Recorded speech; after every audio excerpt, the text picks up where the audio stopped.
دغه پروګرام چې دی دا یو ډېر لوی پروګرام دی او دې باندې د یوې میاشتې خرچه تقریبا 3 ارب روپۍ که موږ سټیټ لایف انشورنس کارپوریشن پاکستان ته په وخت باندې پیسې ورکو نو بیا به داسې بندیز به پکې نه راځي کوم چې د حکومت د وخت کې وعده ده د سټیټ لایف سره چې هغه هغوی ورکوي نو انشاءالله دا پروګرام به چلي.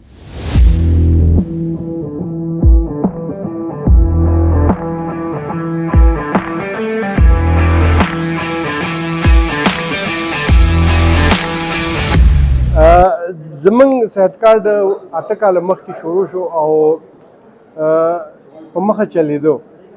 د یو ښه پروګرام دپاره دا ډېر ضروري وي چې د هغې وخت بې وخته موږ ایویلویشن وکړو، مطلب موږ وګورو دا پروګرام څنګه کار کوي. نو نننی پروګرام د هغې ایویلویشن لانچینګ و.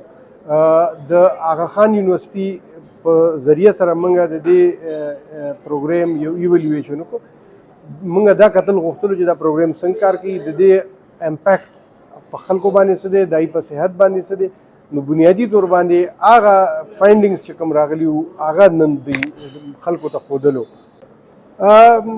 ګوره دغه پروګرام چې دی د دې مقصد هم دا و چې د خیبر پښتونخوا اوسیدونکي د صحت معیاري علاج ترلاسه کړي او دې صحت کارت کې همدغه زموږ بنیادي مقصد و. نو دې پالیسي کې دې ایویلویشن کې هغوی داسې خبرې موږ ته ښودلې دي چې هغه وایي چې که تاسو دا وکړئ نو دا پروګرام به نور هم ښایسته شي. مثلا هغوی ویل دي چې د دې پروګرام هغه اوور سایډ یا هغه چې څه ته وایي که نه سوپرویژن هغه د بهتر کولو لپاره پکار دي چې تاسو خپله یوه صوبایي لیول باندې اداره جوړه کړئ، کوم کې چې موږ دا 3-4 کسان مخکې نه کار کوو. خو هغه وایي چې دا تاسو لږ ایکسپینډ کړئ. د دې نه علاوه هغه وایي چې تاسو هغه اسپتالونه په دې پروګرام کې هم شامل کړي چې کوم ډېر لرې دي، لکه د خلکو کوهستان کې مثلا اسپتال نشته، دغسې په چترال کې لرې علاقو کې نشته. نو هغوی وایي چې هلته سرکاري نه وي نو د پرایویټ شعبې اسپتالونه تاسو په دې کې شامل کړي. د دې نه علاوه هغه وایي چې یاره چې کوم زمونږ په ډسټرکونو کې اسپتالونه دي سرکاري، د هغې کوالټي ډېره ښه کړی شي.